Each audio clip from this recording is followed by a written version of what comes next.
You can offer a gold coin inscribed with each of these 1008 names and receive the blessings to have the Ananta Kalyana Gunas, all the divine qualities of Devi Parashakti.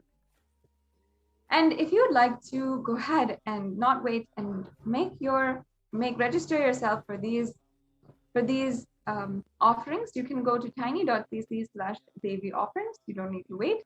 If you have a couple of questions, if you'd like some guidance on how to do the payments or how to do pay through super chat or do the e-hundi offering, if you'd like some more guidance, wait and stay tuned. At the end of this segment, we'll go have a walkthrough for all the steps in this process. So the next offering is the Mukta Anguti, a very special offering of the finger ring with a pearl. Now this offering is referenced in the Meenakshi Pancharatnam, and in this divine sacred chant, Meenakshi is the reincarnation of Devi Parashakti, whom we are offering our worship, and is described to have the finger ring with a pearl. And now I'll just be chanting that verse. Muktaharanala satkiritaruchiram purnendu vaktra prabham shinjannu purakinkini manidaram padma prabhavasuram sarvabhita palapradam girisutam vani rama sevitam meenakshi pranatosmitam santanatadaham karunyavaram nidim. I bow down to the goddess Meenakshi, whose crown has garlands of pearls and face shining like the full moon, who wears anklets that are studded with gemstones and small bells, who is shining like the splendor of a lotus, who grants all the wishes, the daughter of the mountain, who is worshipped by Vani and Rama. I remain ever bowing to the goddess Meenakshi, the ocean of compassion. So for Meenakshi, the pearl is known as a very favorite ornament for her. So we offer the pearl as in reverence to Devi Meenakshi.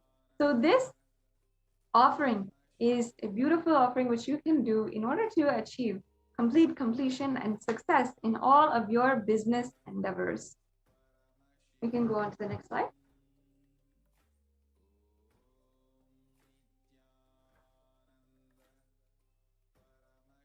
Yes. So offer the pearl finger and receive the blessings to be showered by Devi Parashakti's compassion and pure love in all of your business endeavors.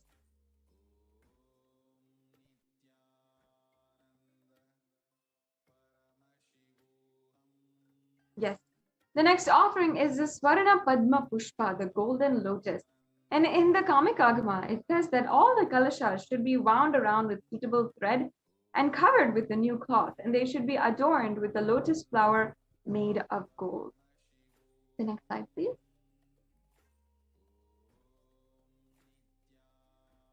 So there are hundreds of scriptural references for using lotus in the worship of Paramashiva, and almost everything in worship of the ultimate involves the consecration of deities, of worship, or meditating on, or the mudras and asanas during worship, which involves the flower, the lotus pericarp, and the stems and the flower.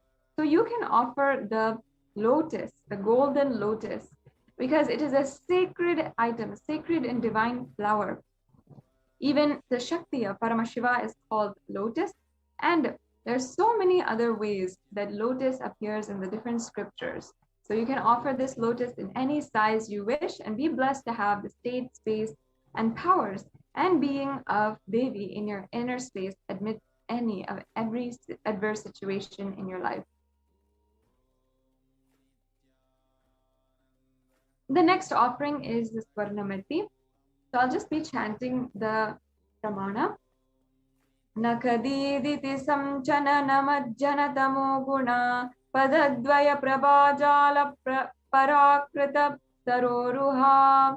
You whose brightness from toenails destroy the darkness of ignorance from the minds of devotees who prostrate at your feet. You whose brightness from your 2 feet overpowers that of the lotus flower.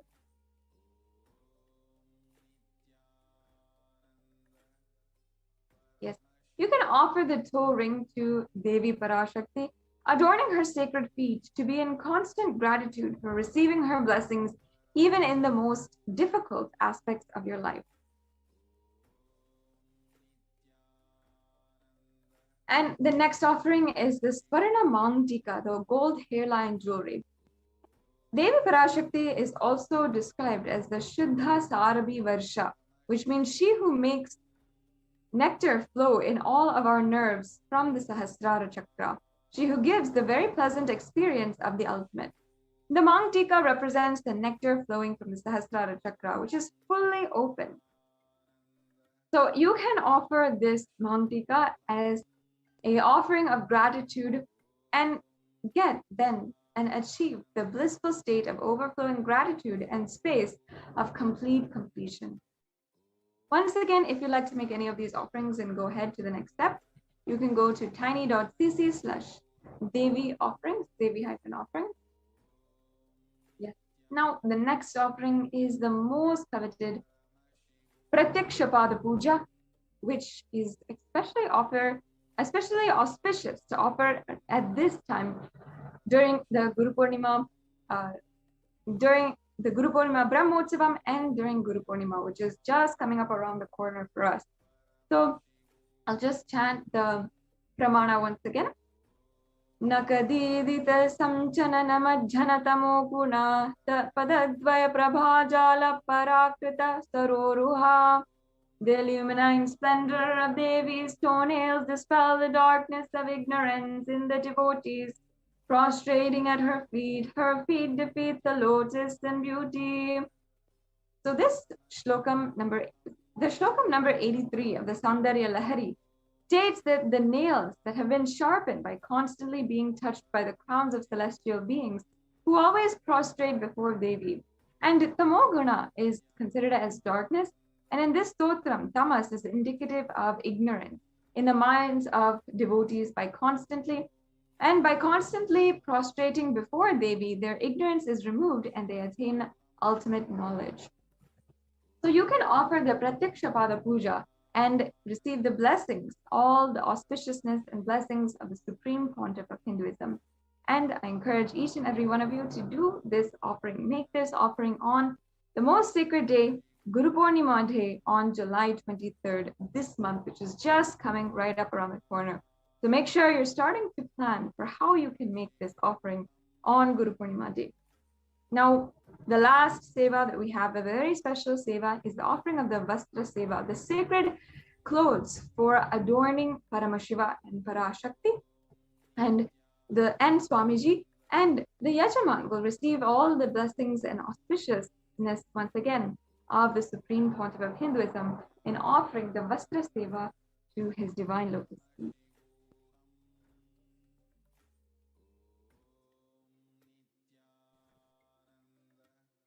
Yes. Now, we have a list here of all the offerings that you can do.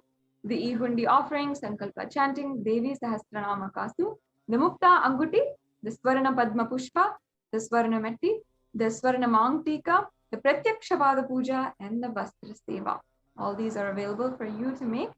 And now, in the registration form, there are two options which you can proceed with. One is if you are ready to offer today, or if you would like to make your intention for offering and start manifesting the offering in your life. Then this registration form, if you're interested in offering or you need help in manifesting these offerings or you want more details, you can go ahead and fill out the intention form at tiny.cc/BHAVASAMADHI. And you can make sure that you start manifesting these extremely auspicious offerings in your life. Surely they will transform and change your life in the way that you want. And if you are ready to make the online payment, you can go to tiny.cc/Devi offerings and make the offerings, or register yourself and make the payment. After the payment, ensure that you are going to tiny.cc/Sankalpa 2021, and you can fill out all the details for the puja so that you are bestowed with all the blessings of Devi Parashakti. So now we'll be going through a brief walkthrough of the of how to make the payment.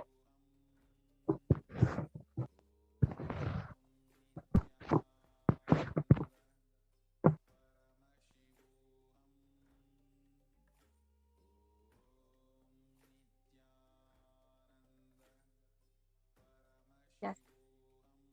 So before that, we will go on to the next segment of today's program. The Adi Kailasa Sarvagnapeetham administrators, Manitya Achalananda Swami and Manitya Pranapriyananda, will be joining us to give us the latest updates and also to describe to us, share with us the status and the ongoing updates from the Adi Kailasa Sarvagnapeetham, the Kailasa's COVID Care Center in India, in centers around India and in Adi Kailash. So let us now proceed with the next segment in today's program. Thank you for joining us. We'll be right back with you.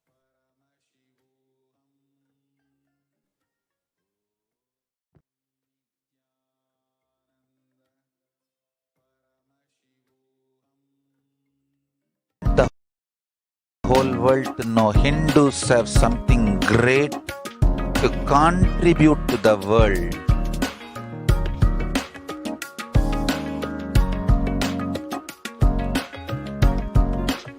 We have something great to contribute to the world. Let us do that.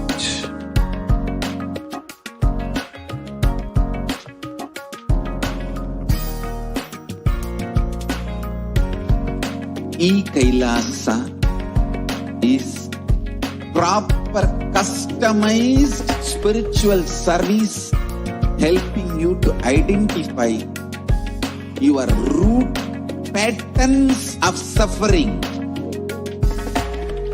We have perfected the science of helping every individual from every cultural, religious, nationality background.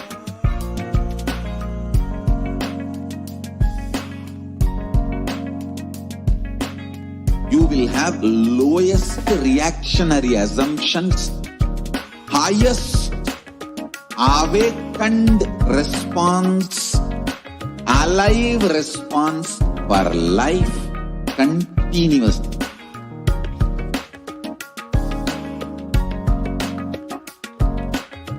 Kailasa is enlightenment ecosystem, literally enlightenment itself in your own home, wherever you are. Proper customized spiritual service helping you to complete with your life negativity, withdrawal from life, self-hatred, self-denial, self-doubt, so much of tiredness, laziness. We can support you aligning your diet, your attitude, your aptitude, your understanding about life. We can help you with everything.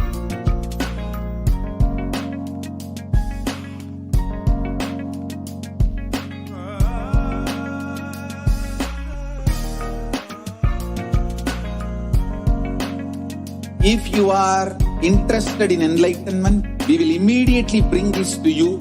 If you are not interested, we will explain the whole science, inspire you and make you interested in enlightenment science. We need to cater this enlightenment science to the whole world wherever they are, because enlightenment is the birthright of all human beings. Kailasa is responsible to provide that to all human beings.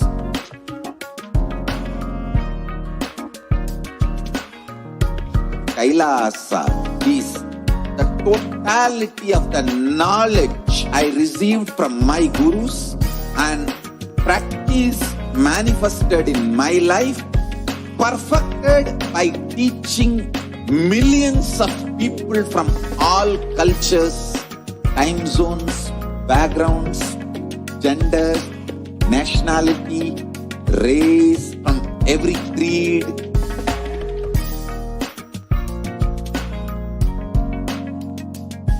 So this absolutely perfected knowledge available to you, served to you in your home without even you moving out of your couch, free of cost.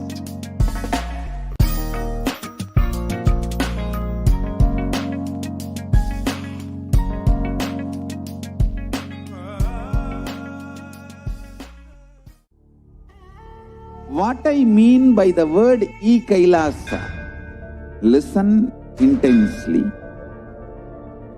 Enlightenment ecosystem, literally enlightenment itself in your own home, wherever you are.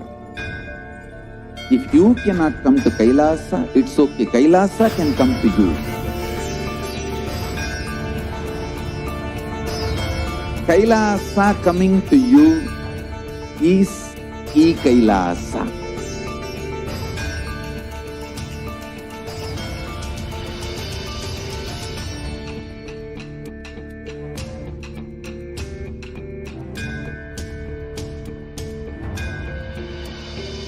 I will revive Hinduism. I am a Hindu revivalist, not by any revolution, but by evolution.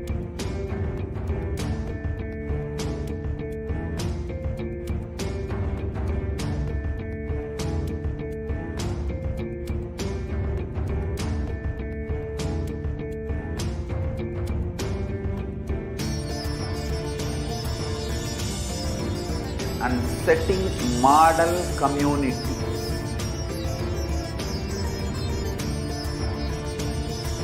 Kailasa, enlightenment ecosystems, Sarvanya Peethas all over the world.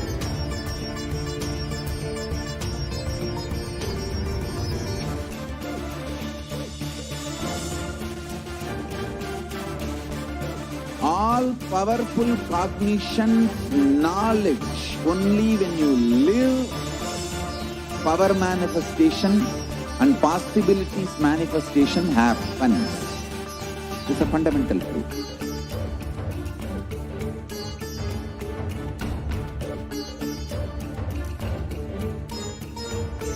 Hinduism cannot live exclusively as one sampradaya. No. All sampradayas of Hinduism is an ecosystem.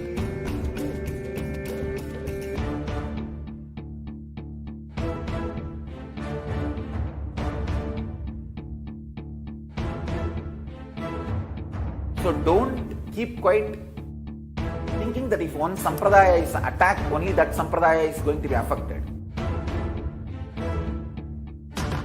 All of us are ecosystem.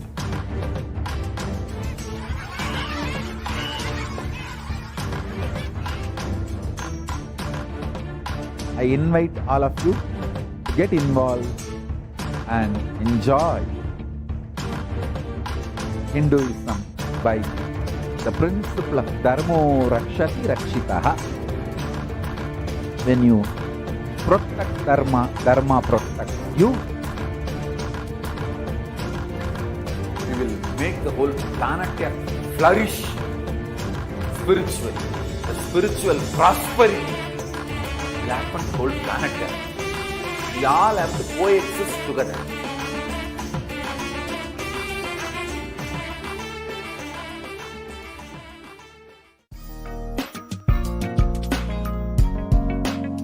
We get you health. We get you ability to build beautiful relationships in your life. We get you direct spiritual support, and we make sure you become wealthy.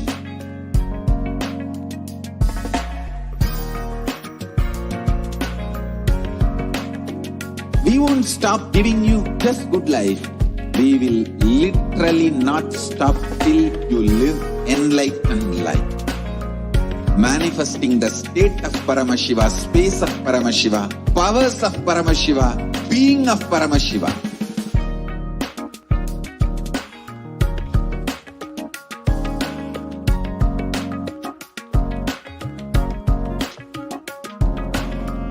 Whole world should become Kailasian. I want the whole world to know Hindus have something great to contribute to the world.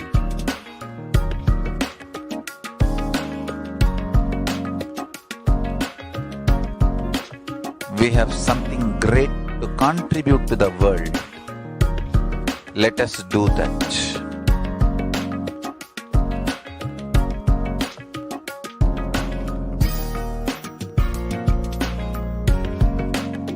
Kailasa is proper customized spiritual service helping you to identify your root patterns of suffering.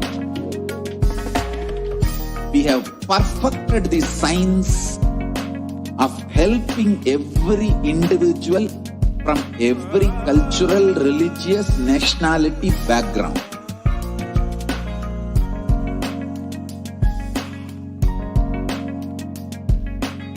You will have lowest reactionary assumptions, highest awakened response, alive response for life continuously.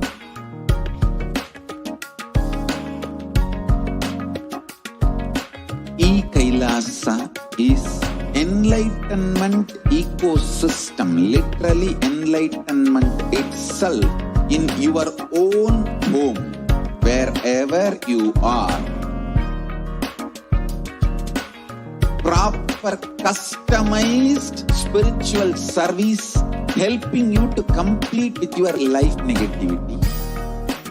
Withdrawal from life, self-hatred, self-denial, self-doubt, so much of tiredness, laziness. We can support you aligning your diet, your attitude, your aptitude, your understanding about life. We can help you with everything.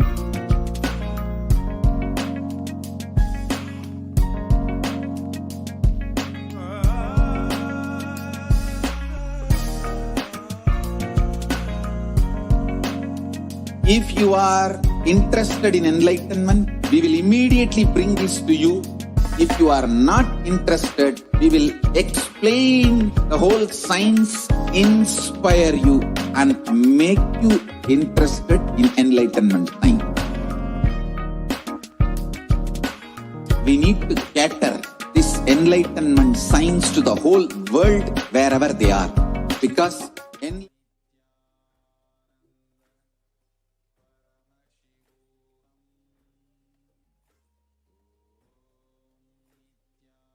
Nithyanandam, welcome back to all the viewers who are joining with us from across the world during this Devi Parashakti Akashic reading program. And I welcome each and every one of you who is joining us from all of the different temples, the Devalayas, Annalayas, and everywhere across the world, every one of you who are joining. We are entering now into the next segment of today's program, where we'll be understanding the updates from Adi Kailasa Sarvagnapeetham.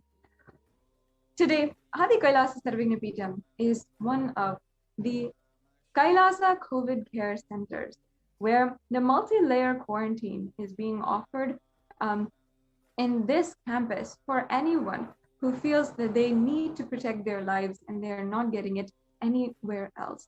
In India, more than literally the number of cases have started skyrocketing and we have seen no end in sight. Literally, so many authorities, even the health institutions, everyone is being burned out of hope and burned out because they are exhausted with the amount of cases that are happening and the amount of deaths that are happening.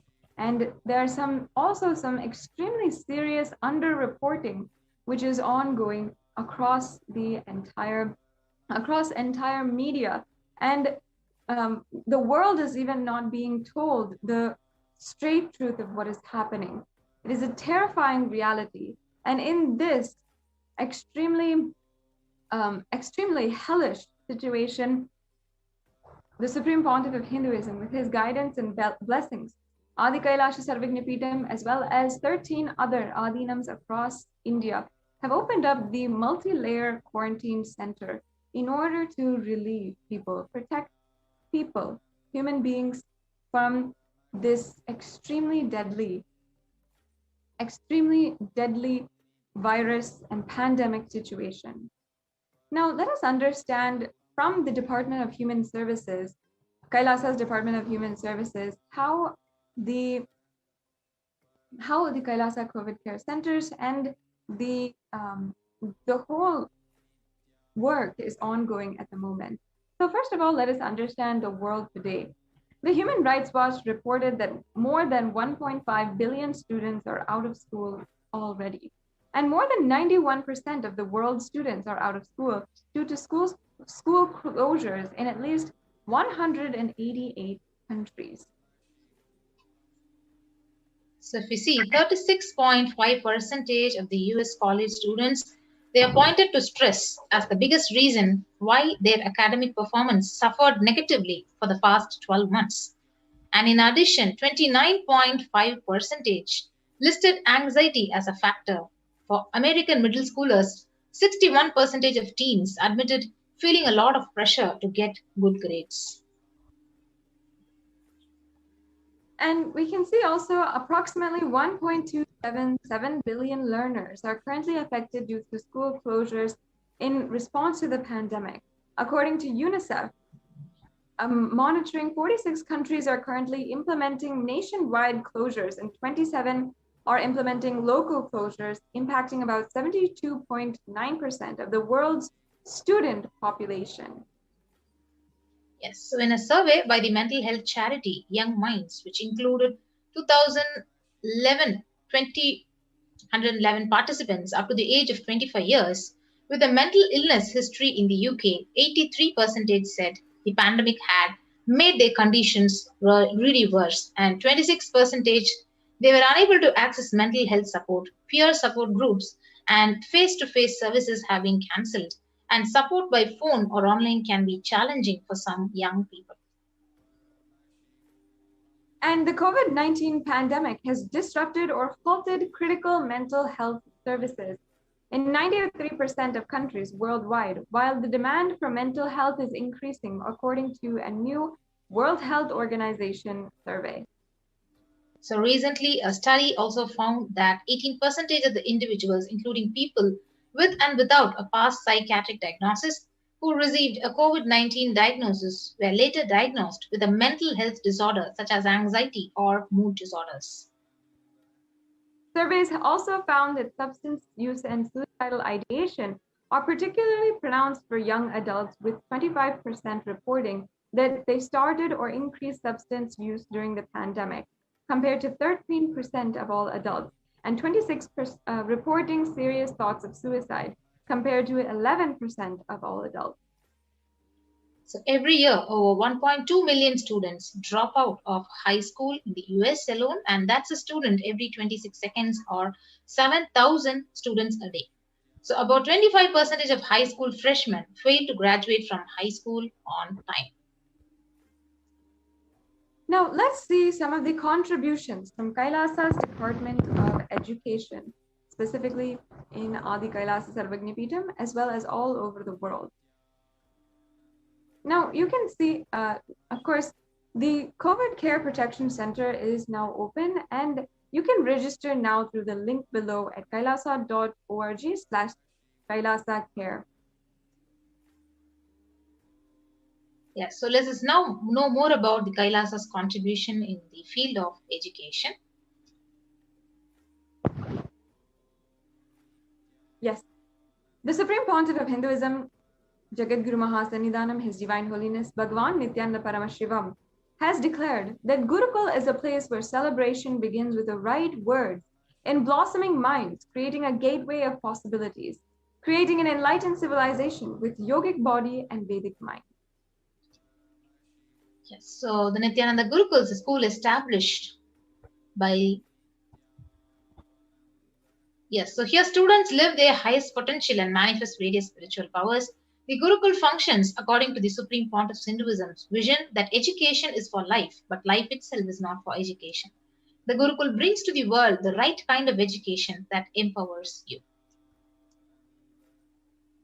And the current system of education established by Macaulay and Max Muller in India, who are two of the most cruel British government leaders during the time of the British rule over India, is a non-involving narrative style of teaching. And so their entire current education system is based off of what they established at least 50 to 60 years back. The original Indian education system, the original Hindu education system, was not about continuously giving words, ideas, concepts, theories, or theologies. The original Hindu system of education was about awakening you to the right context, enlightenment. And the Hindu education system, the Gurukul, is more than a transmission of knowledge. Rather than mere transfer of knowledge. Yes. So it is not based on generalization, where the dilution happens due to generalization. So whether others educate you or you educate yourself, if you plan everything based on the best of you, it is specialization. So the Gurukul ambience is for specialization and not for generalization.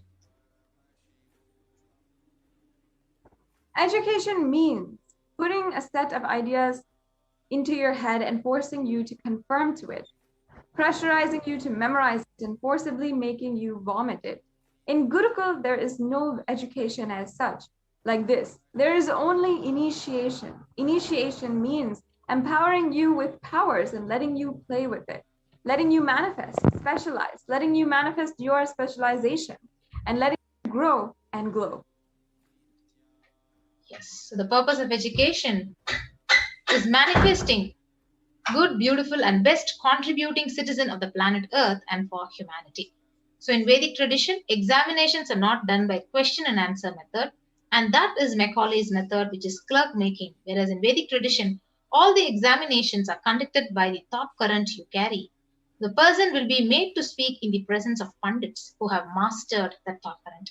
So they will see whether he can spontaneously express that thought current. If the student is able to express the thought current cohesively, then he has mastered it.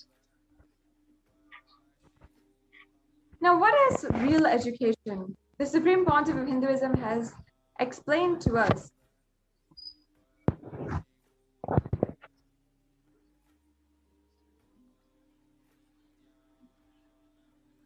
Yes, if we are teaching the science of completion to our kids, we should be able to guarantee you can't get even one lie out of our Gurukul kids. That is what is education.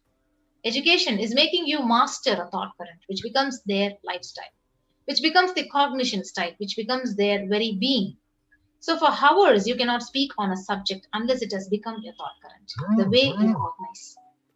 So change of thought current, transformation of thought current is the success of education. Each Upanishad adds a thought current to you. So transformation of thought current is success. The Supreme Pontiff of Hinduism continues that our Gurukuls are not teacher-centric. Our Gurukuls are education-centric. Please understand, our Gurukuls are not teacher-centric and they're education-centric. Students can invent something Guru doesn't know. The students have that freedom. And please understand, only the basic formulas are taught and basic tools to awaken knowledge is taught. Then the students are left free to explore on their own. Gurukuls are not with a set of rules or frame. They are only supported people to explore the highest possible creativity.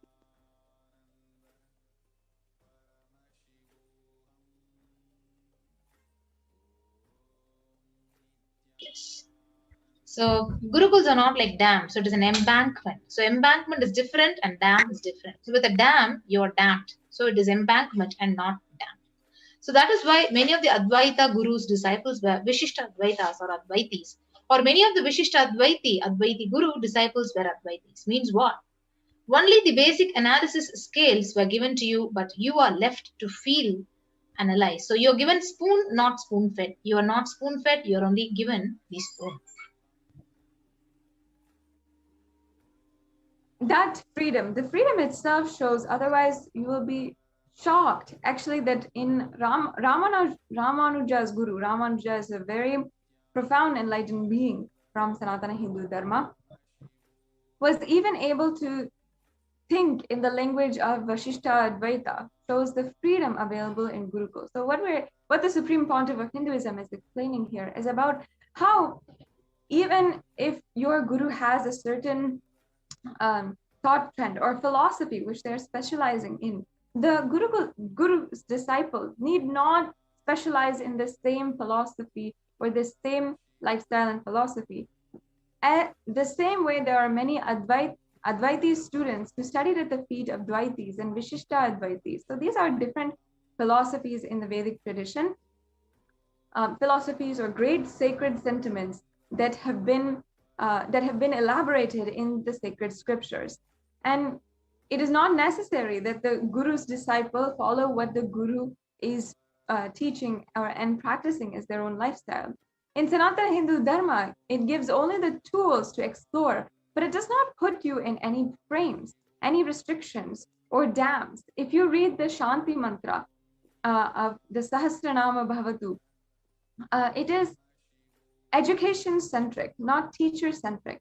And unfortunately, in the modern day, because teachers have not taken the responsibility to become education-centric, the entire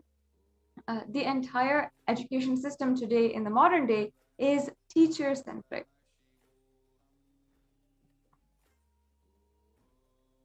We can go on to the next slide.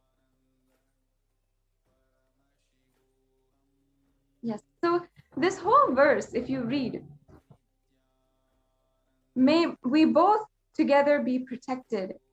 Here, the teacher is also praying along with the student. And actually, it is because we are education-centric, we are able to explore and reach the new heights of seeking. The heights of seeking where even the Ishta Devata concept has come. Guru encourages disciples to travel, discover, reinvent, invent their own paths, their own methodologies, and he continues to encourage the disciples to explore on their own. Yes. So with the principles of completion, the four tattvas of integrity, authenticity, responsibility, and enriching, as well as the truths of ahimsa or non-violence, and abhayam sarvabhutebhyo, the Balasons of Nithyananda Gurukul, have played with these powerful cognitions and thought currents and have physically demonstrated the power of these truths by providing security to the rose plants in the garden of the Gurukul, resulting in rose plants dropping their thorns. So let us now listen to Bhagavan on the Hindu Gurukul system, the future of education.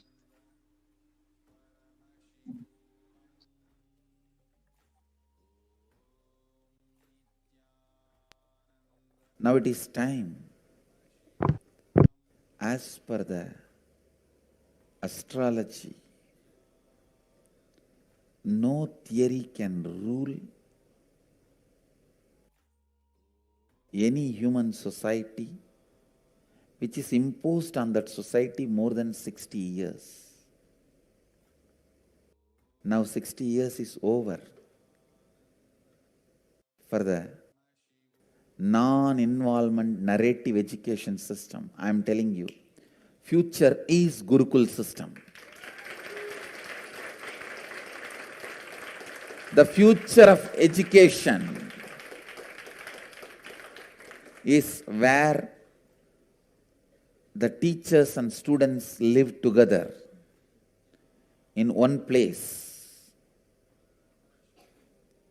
If needed, let the parents also stay there. But because basically kids do what you do, they won't do what you say.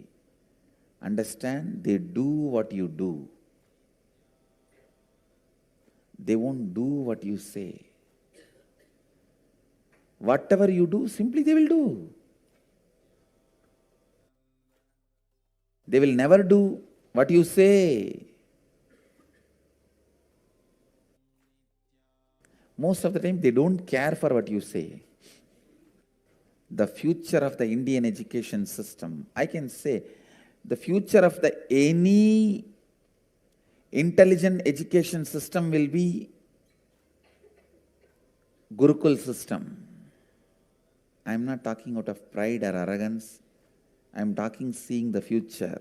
I am telling you, I will be leading this revival in the education system through our Gurukul system.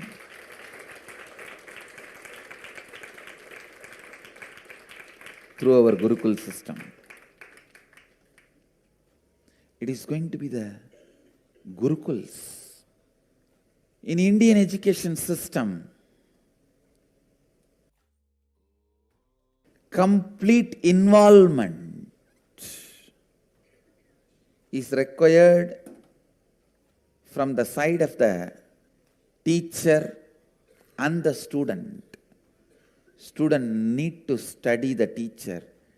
Teacher need to study the student. Understand? After thoroughly studying the student, teacher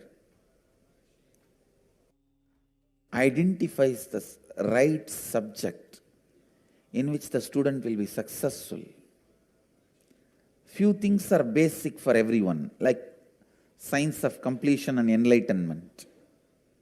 Other than the science of enlightenment, all other things, master selects the subject in which the student will be successful. And then student is trained specifically in those fields with the knowledge of enlightenment, with the science of enlightenment, with the truth of enlightenment as the context. Even if you learn the archery, enlightenment is the context. If you study administration, enlightenment is the context. If you learn about business, enlightenment is the context. If you learn plumbing, building houses, sculpting, enlightenment is the context. Indian education system is more of a transmission of the knowledge, not transfer of knowledge. It is not just information based.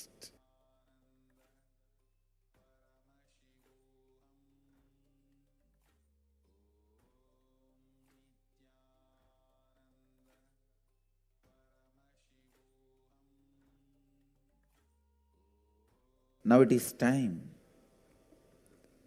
as per the astrology, no theory can rule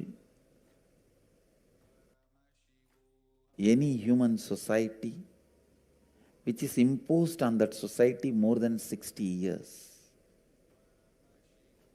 Now 60 years is over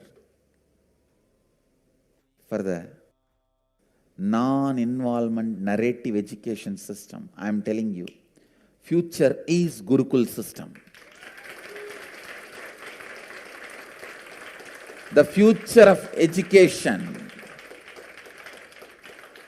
is where the teachers and students live together in one place. If needed, let the parents also stay there. But because basically kids do what you do, they won't do what you say. Understand? They do what you do. They won't do what you say. Whatever you do, simply they will do. They will never do what you say. Most of the time, they don't care for what you say. the future of the Indian education system, I can say the future of the any intelligent education system will be Gurukul system. I am not talking out of pride or arrogance. I am talking seeing the future. I am telling you, I will be leading this revival in the education system through our Gurukul system.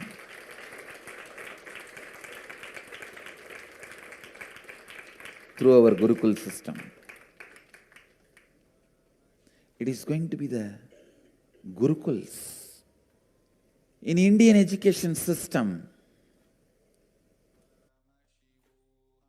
complete involvement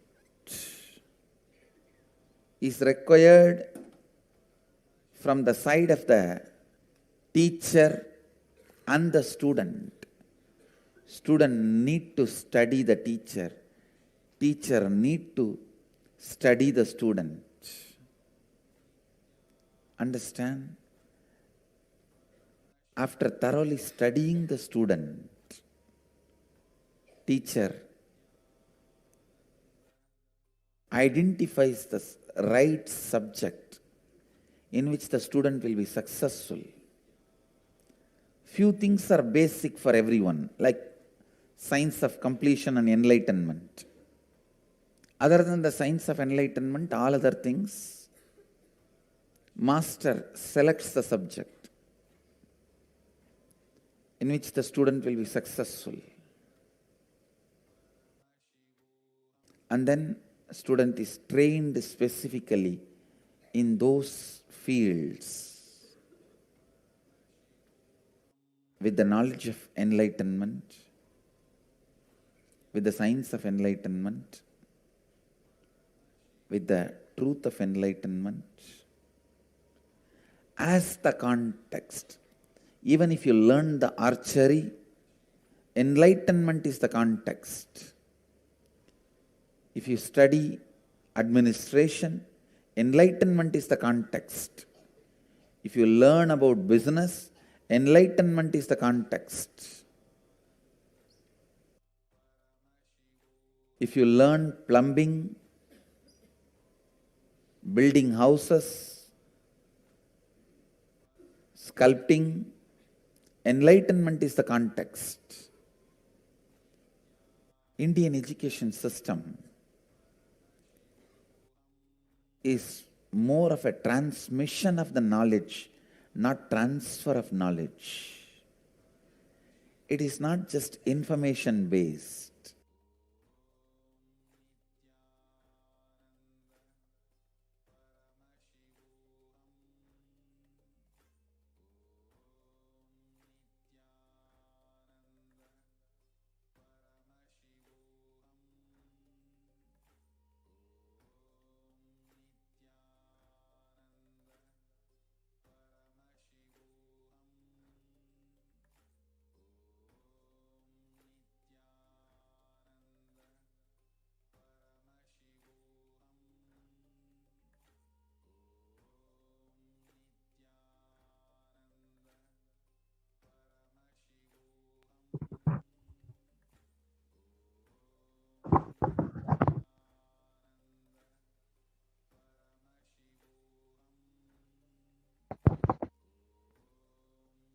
So now let us understand.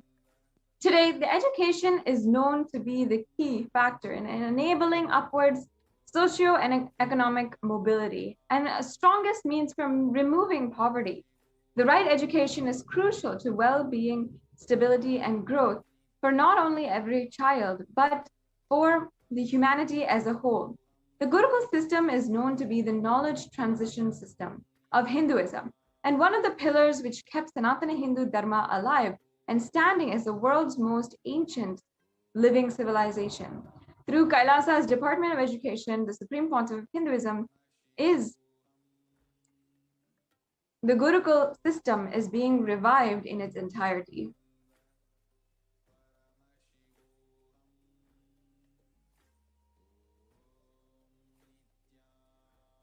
Gurukul is living in the Guru's home And the Gurukul system is rooted on the Guru Shishya Sampradaya, or the living lineage of Guru-disciple relationship.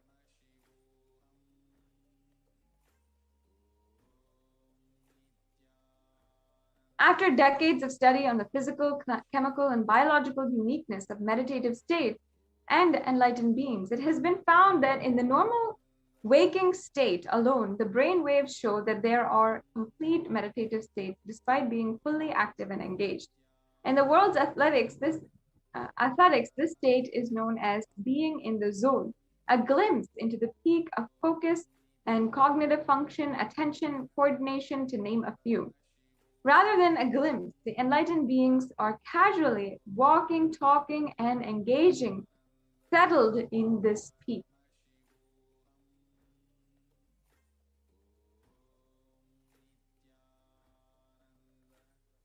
And recent studies have also found that we imbibe the body language, behaviors, and patterns of those in our environment, not just on the behavioral level, but just to the depth of the neurological layer. This is also known as the mirror neuron effect. In this way, there is no better teacher than the enlightened guru, who, as per modern science, exists as the superconscious, biological, reproducible anomaly.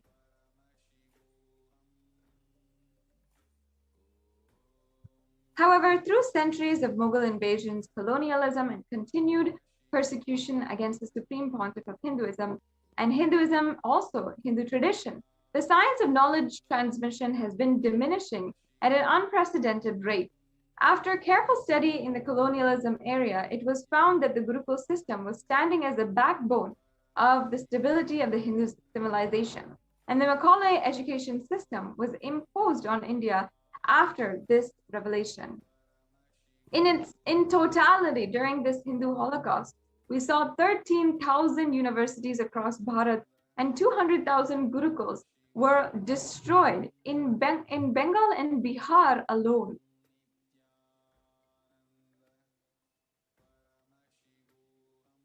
And with the systematic destruction of Hindu universities and Gurukuls goes also more than 80s of Hinduism's indigenous knowledge.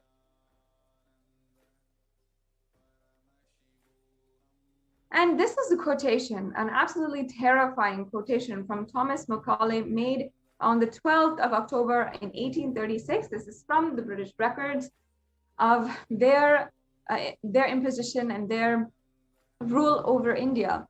Here, Macaulay is saying, our English schools are flourishing wonderfully. The effect of education on the Hindus is prodigious, and no Hindu who has received an English education ever continues to be sincerely attached to his religion. And I understand the strategy here. They want to disassociate Hindus from Hinduism itself. And he says the Hindu religion is so extravagantly absurd that it is impossible to teach a boy astronomy, geography, natural history without completely destroying the hold which that religion has on his mind. It is my firm belief that if our plans of education are followed up, there will not be a single idolater among the respectable classes in Bengal 30 years hence.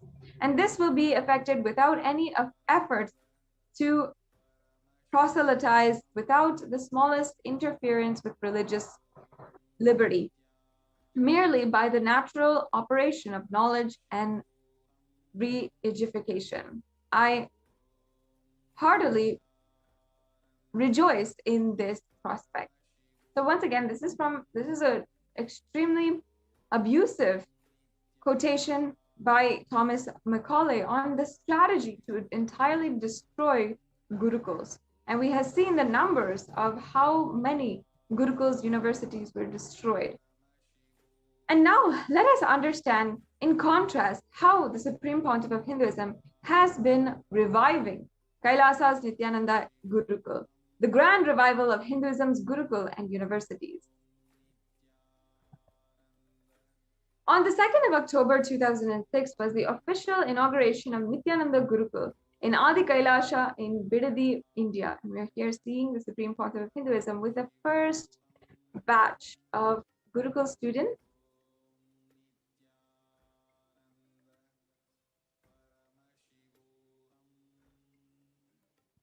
And in 2008, students of Nithyananda Gurukul here are practicing yoga and meditation under the sacred banyan tree. This is in Adi Kailasa also.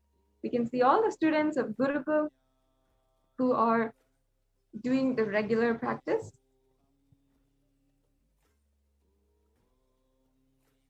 %50 of Gurukul Balasants who are the child saints. Balasant means child saint in Sanskrit.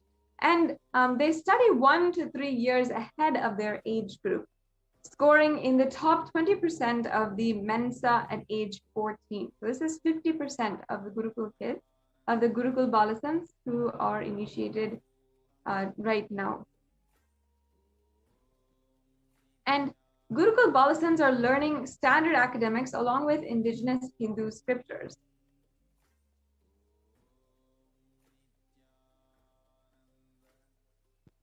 The next slide, yes. Gurukul Balasants also are practicing here the Shivastamba Yoga under the guidance of trained Shivastamba Yoga Acharyas.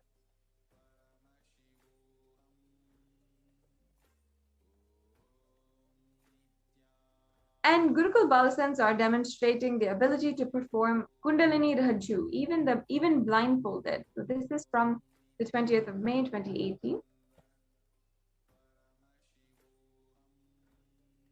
And also the Supreme Pontiff of Hinduism here is personally teaching the science of Dhanur Vidya, the lost science of Vedic archery.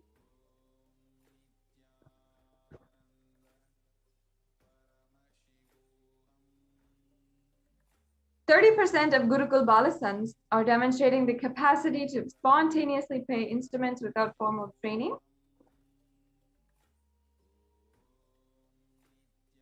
And Gurukul Balasants live in the Agama Shastra based lifestyle as well. So as you can see here, doing puja every single day, yoga every single day, and following the ritualistic lifestyle is all a part of the Agama Shastra based lifestyle. Here we have Balasants of the Nithyananda Gurukul who demonstrate the ability to read blindfolded, which is a very astonishing feat.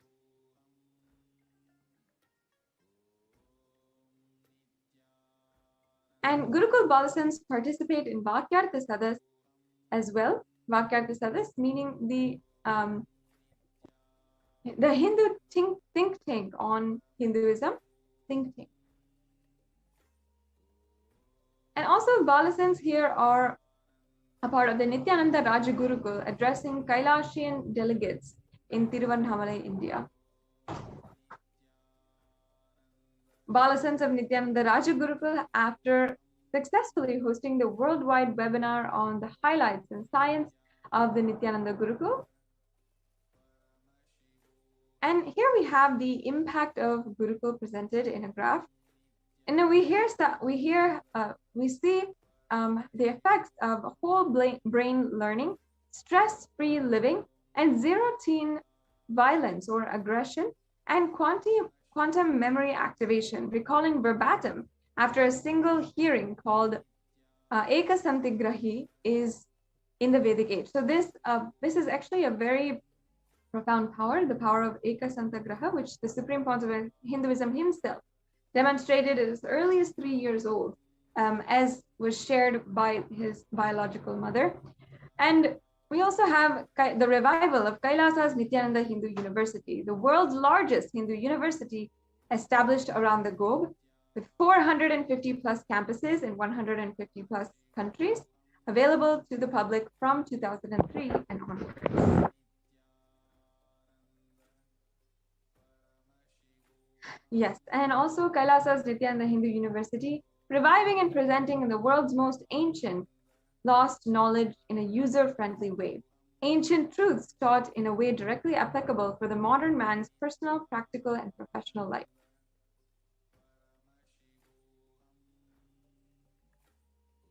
Kailasa's Nithyananda Hindu University, 12 million enrollments and counting, 7,000 plus courses which are available, and delegates teaching from 80 plus countries directly contributing to NHU.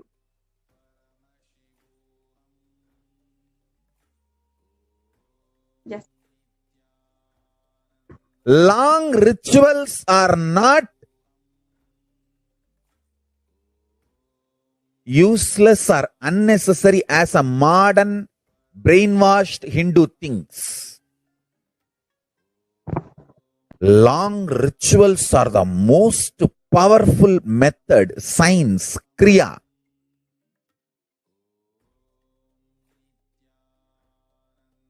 to awaken all the life energies. See, totally we have 21 life energies. I will describe all the 21 like a fundamental principal forces of life, like gravity, how all these are fundamental forces, principal forces externally.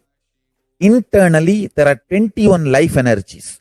Ability to visualize, ability to make decision. All these 21 is given to you, but you use them accidentally. That is why your life is full of accidents. Your marriage is accident, wealth is accident, life is accident, money is accident. Very less is planned, much is accident. And I tell you, I have seen people become thieves by not knowing the power of their life energy. I tell you, thief is the cheapest way to exist. I tell you. Because you do not know you own trillions. That is why you steal millions. If you know you own trillions, why will you steal? Listen, asteya, non-stealing, comes to a person who mastered his life energy. Each of my Gurukul kid is $1 trillion economy. I tell you. Each of my Gurukul kid, the powers they can manifest. Understand, Gurukul is not a joke. It is a powerful science. Especially, see, normally, one child plus one child is a two child. But in the Gurukul ecosystem, one child plus one child is 11. 1, 1. Not 1 plus 1. 1, 1, 1, 1, 1. If there are 3 child, it is not 1 plus 1 plus 1, 3. No.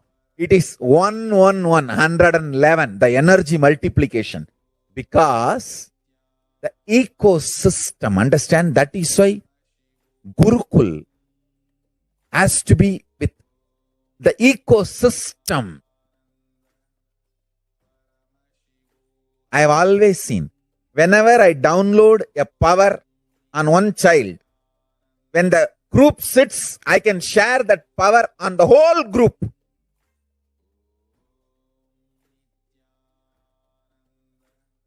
Because when team of kids or balasans or sannyasis or brahmacharis, when they sit as one team, it is very easy for me to just like a lightning pour the energy on them. Understand? The Sankhya of life energy is different. The multi-dimensional logic of life energy is different. People cannot understand this Sankhya. The multiple life energies, awakening them to its peak and manifesting them is all about life.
Yes. So, despite the relentless attacks against the life, character, and image of the Supreme Pontiff of Hinduism, he goes on sincerely contributing everything he has for the world. And from the field of nutrition to education, from protection of religious freedom to the revival of indigenous traditions, the Supreme Pontiff of Hinduism has sincerely contributed in every facet. This has not gone unnoticed by the world's dignitaries, leaders, and multi-faith diaspora.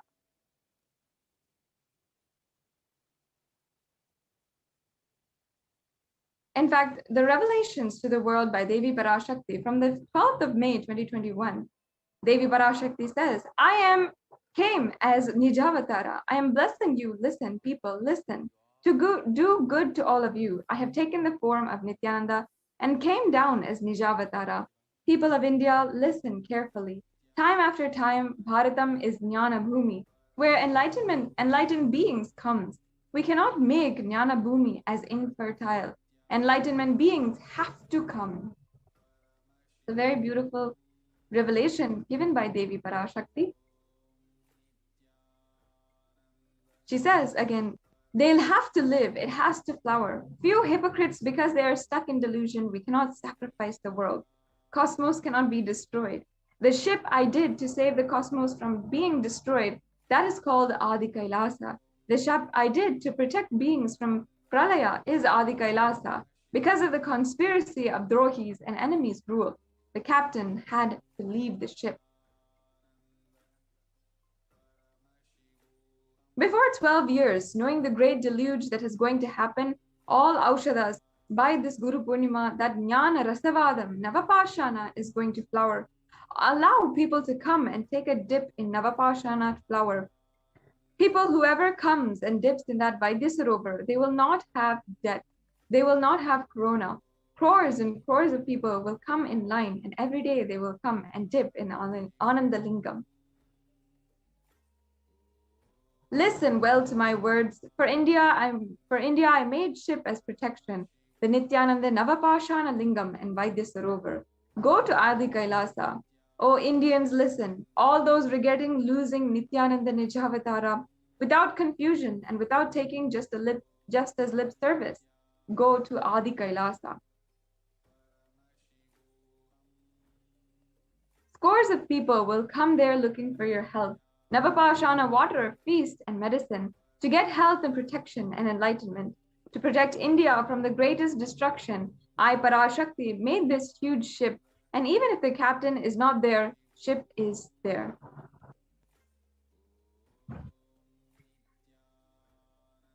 Yes. When the first world countries closed their borders and schools during a massive global emergency, Kailasa has opened up its doors to all without exception.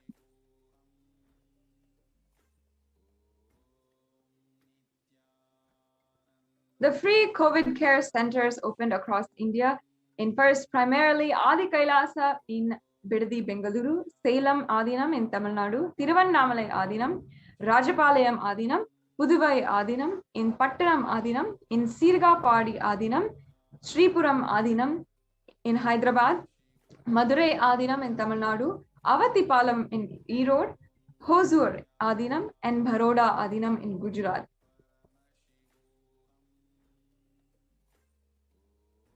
And Kailasa rushes to aid India as India finds itself on the verge of the COVID-19 third wave. And here we have multiple free COVID care centers opened across India, various social services offered during the pandemic in Kailasa's de facto spiritual embassies across India, and spiritual services offered during the pandemic in Kailasa's de facto spiritual embassies, and cosmic revelations on the global pandemic. So the free social services offered during the pandemic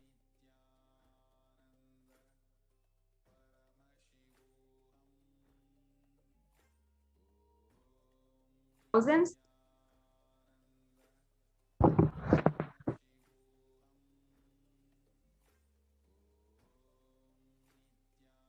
Seems like we have a technical difficulty. We apologize to the viewers.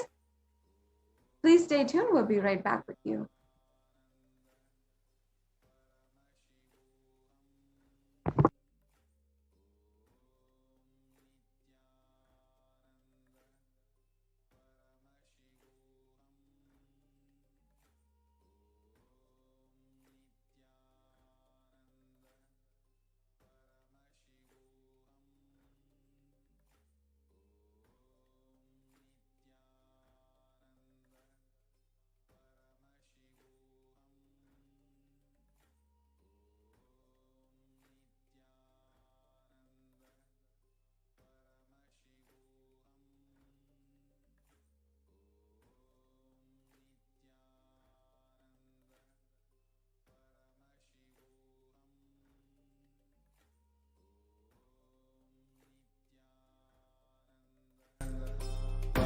Paramashivoham. Om Nithyananda Paramashivoham. Om Nithyananda Paramashivoham. Om Nithyananda Paramashivoham. Nithyananda Paramashivoham. Om Nithyananda Paramashivoham. Om Nithyananda Paramashivoham. Om Nithyananda Paramashivoham. Om Nithyananda Paramashivoham. Om Nithyananda Paramashivoham. Om Nithyananda Paramashivoham. Om Nithyananda Paramashivoham. Om Nithyananda Paramashivoham. Om Nithyananda Paramashivoham. Om Nithyananda Paramashivoham. Om Nithyananda Paramashivoham. Om Nithyananda Paramashivoham. Om Nithyananda Paramashivoham. Om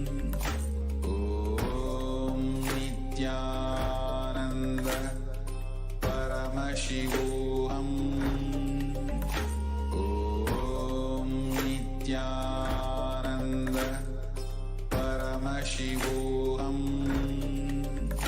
Om Nithyananda Paramashivoham. Om Nithyananda Paramashivoham. Om Nithyananda Paramashivoham. Om Nithyananda Paramashivoham. Of all human beings, Kailasa is responsible to provide that to all human beings.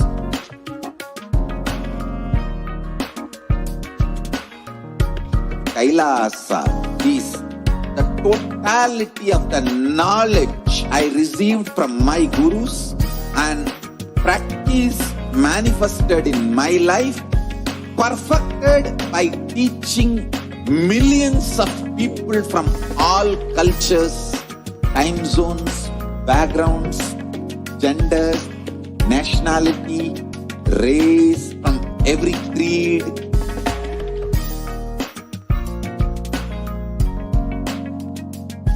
So this absolutely perfected knowledge available to you, served to you in your home without even you moving out of your couch, free of cost.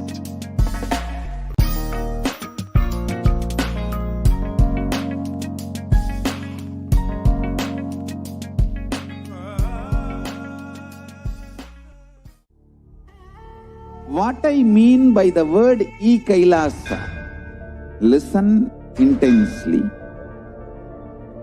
Enlightenment ecosystem, literally enlightenment itself, in your own home, wherever you are. If you cannot come to Kailasa, it's okay. Kailasa can come to you. Kailasa coming to you is Kailasa.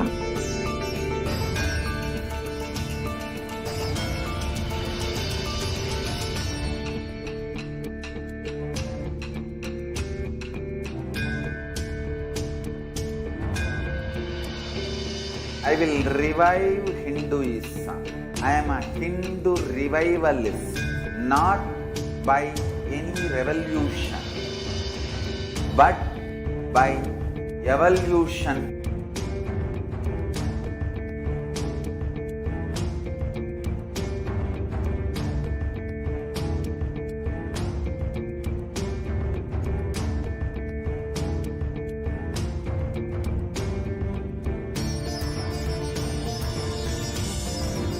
And setting model community.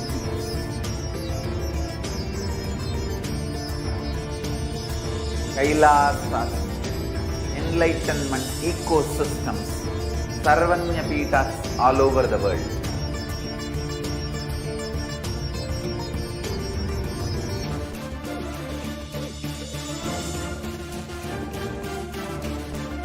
All powerful cognition, knowledge, only when you live, power manifestation and possibilities manifestation happens.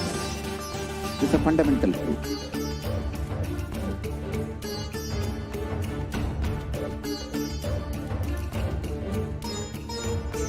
Hinduism cannot live exclusively as one sampradaya. No. All sampradayas of Hinduism is an ecosystem.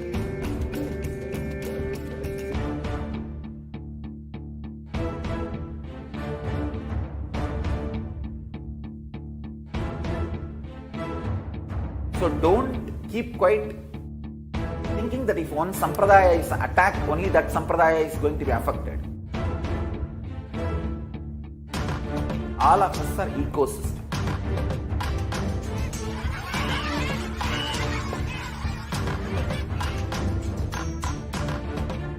I invite all of you to get involved and enjoy Hinduism by the principle of Dharmo Rakshati Rakshitaha. When you protect Dharma, Dharma protects you.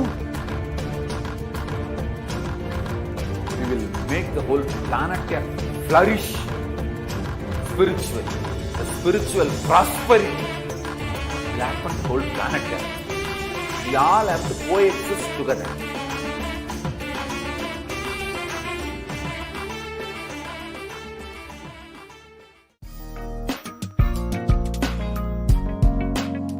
We get you health. We get you ability to build beautiful relationships in your life. We get you direct spiritual support, and we make sure you become wealthy.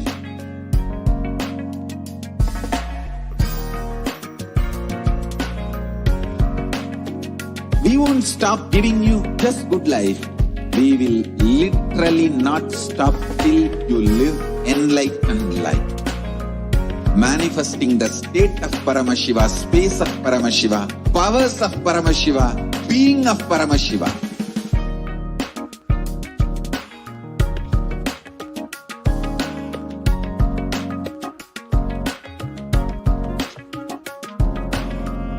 whole world should become e-Kailasian. I want the whole world to know Hindus have something great to contribute to the world.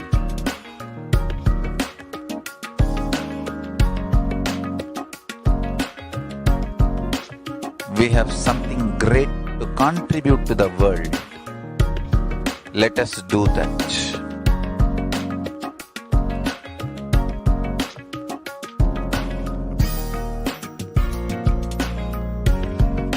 E-Kailasa is proper customized spiritual service helping you to identify your root patterns of suffering. We have perfected the science of helping every individual from every cultural, religious, nationality background.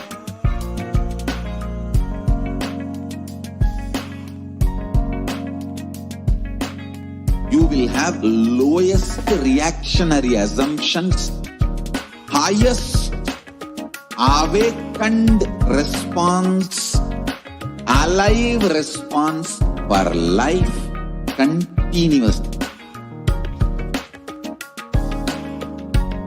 Om Nithyananda Paramashivoham.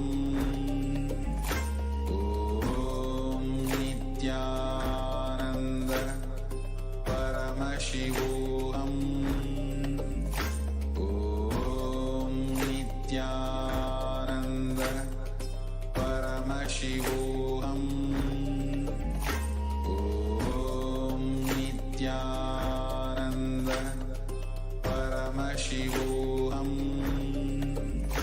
Om Nithyananda Paramashivoham.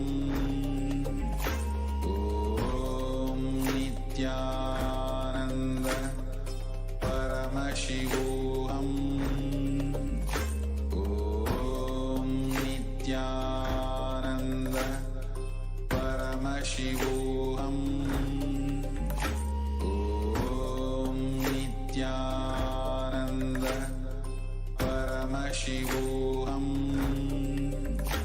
Om Nithyananda Paramashivoham. Om Nithyananda Paramashivoham. Om Nithyananda Paramashivoham. Om Nithyananda Paramashivoham.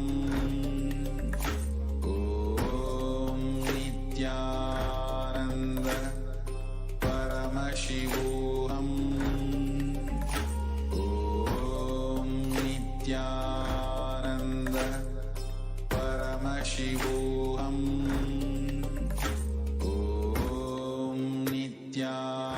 Nithyananda Paramashivoham. Om Nithyananda Paramashivoham. Om Nithyananda Paramashivoham.